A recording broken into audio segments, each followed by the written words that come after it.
Assalamualaikum warahmatullahi wabarakatuh.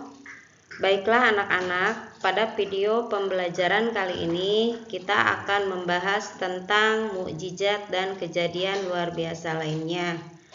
Sebelum melanjutkan kepada video pembelajaran kali ini, alangkah baiknya kita membaca doa terlebih dahulu. Mari kita berdoa bersama. Bismillahirrohmanirrohim. Robbi zidni ilman warzuqni fahman. Nah, mari kita lanjutkan ke video pembelajaran tentang mukjizat dan kejadian luar biasa. Nah, di sini akan Ibu jelaskan tentang pengertian mukjizat.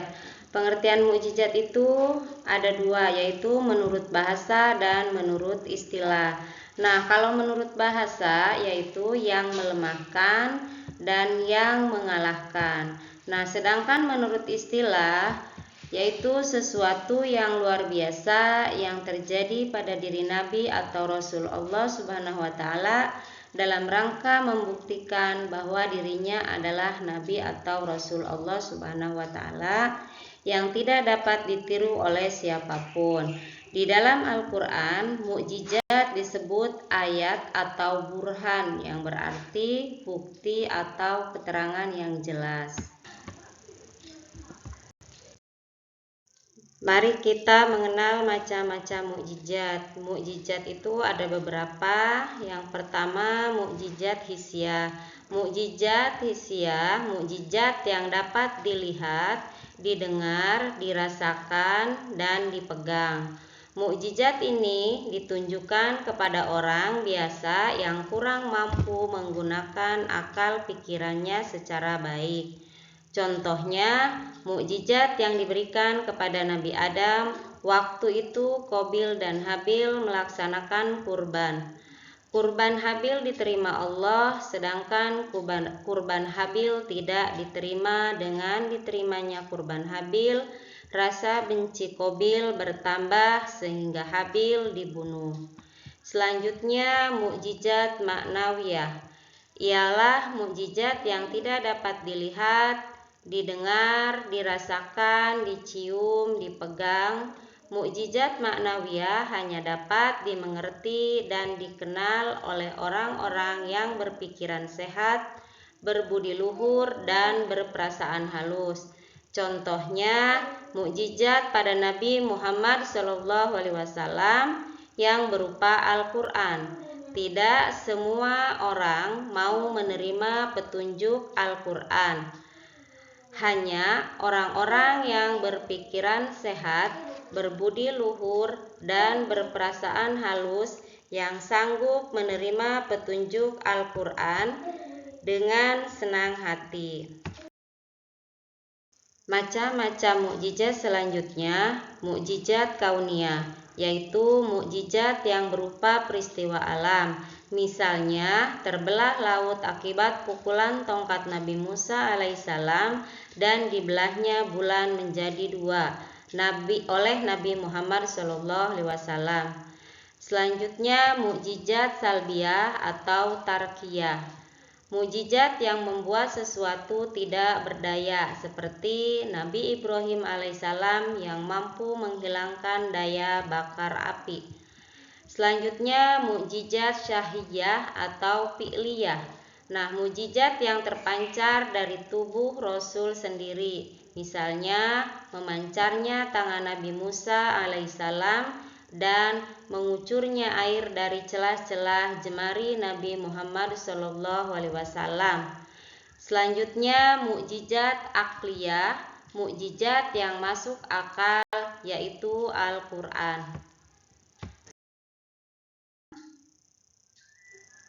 Nah, selanjutnya di sini ada mukjizat Nabi Ibrahim alaihissalam, yaitu melihat burung dihidupkan oleh Allah, diselamatkan ketika dibakar, pasir berubah menjadi makanan, dan membangun Ka'bah, melaksanakan haji yang pertama kali, dan melaksanakan kurban. Nah, selanjutnya yaitu mukjizat Nabi Musa alaihissalam. Yang pertama, mukjizat Nabi Musa itu tongkat yang dapat berubah menjadi ular dan cahaya terang yang keluar dari kedua tangan beliau. Kedua mukjizat diterima Nabi Musa ketika berada di lembah tua atau bukit Turi Sina. Selanjutnya mukjizat Nabi Muhammad SAW. Mukjizat Rasulullah SAW berupa sabda, yaitu tentang 1. Akan hancurnya kerajaan Romawi. 2. Lamanya jabatan khalifah sesudah beliau wafat.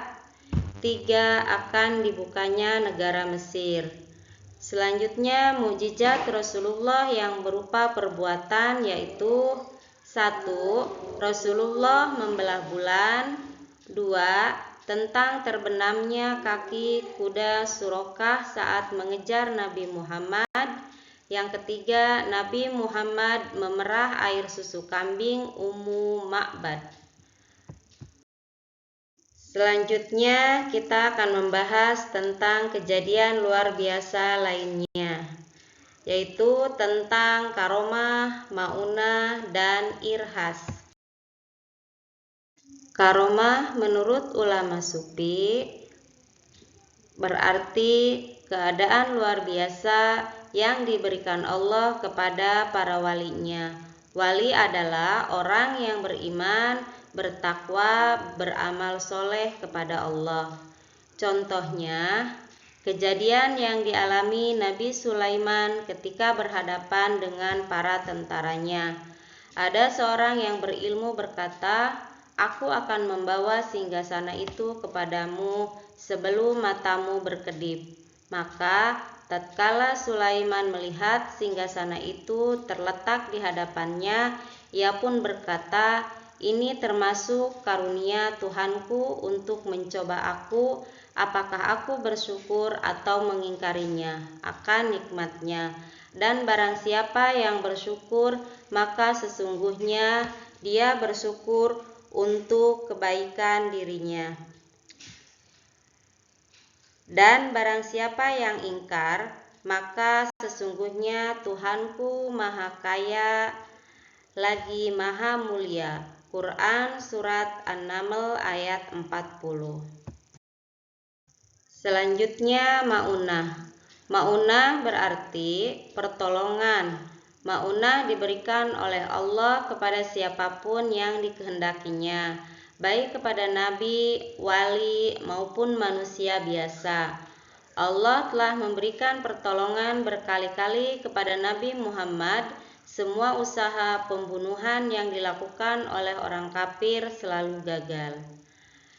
Contohnya, ketika Abu Lahab dan istrinya bermaksud membunuh Rasulullah ketika sedang sholat malam, Abu Lahab dan istrinya yang berencana menikam Rasul, kaki mereka malah terpaku tidak dapat diangkat sampai datang waktu subuh.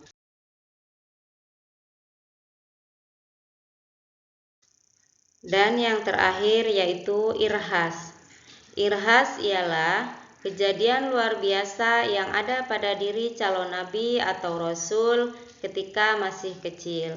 Contohnya, irhas ialah peristiwa ajaib yang terjadi pada diri Nabi Isa ketika masih bayi. Peristiwa ajaib itu adalah beliau dapat berbicara kepada orang-orang yang melecehkan ibunya. Perilaku yang mencerminkan iman terhadap mukjizat dan kejadian luar biasa. Yang pertama, berkomitmen melaksanakan rukun Islam dengan sempurna.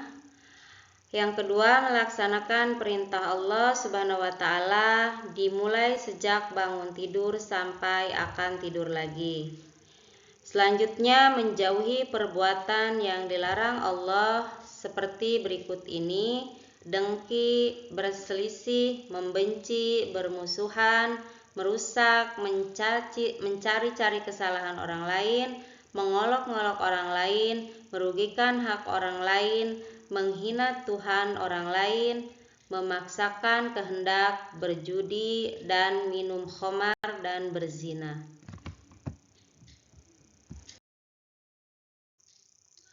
Dari pembahasan karomah, maunah, dan irhas memiliki persamaan. Yang pertama, ketiganya terjadi atas kehendak Allah Subhanahu wa Ta'ala. Yang keduanya, ketiganya merupakan kejadian luar biasa yang tidak masuk akal oleh manusia. Yang ketiga, ketiganya tidak dapat dipelajari dan direncanakan, bahkan tidak dapat terjadi berulang-ulang pada manusia. Yang keempat, ketiganya diberikan untuk mengatasi masalah yang dihadapi atau untuk memenuhi permintaan mereka. Nah, sedangkan perbedaan karomah, maunah, dan irhas, karomah dianugerahkan kepada wali, maunah diberikan kepada siapapun dan bersifat umum untuk semua manusia, irhas dianugerahkan kepada calon nabi atau rasul Allah. Demikian video pembelajaran kali ini, semoga bermanfaat untuk kita semua. Terakhir, mari kita membaca hamdalah. Alhamdulillahirabbil alamin. Sekian, assalamualaikum warahmatullahi wabarakatuh.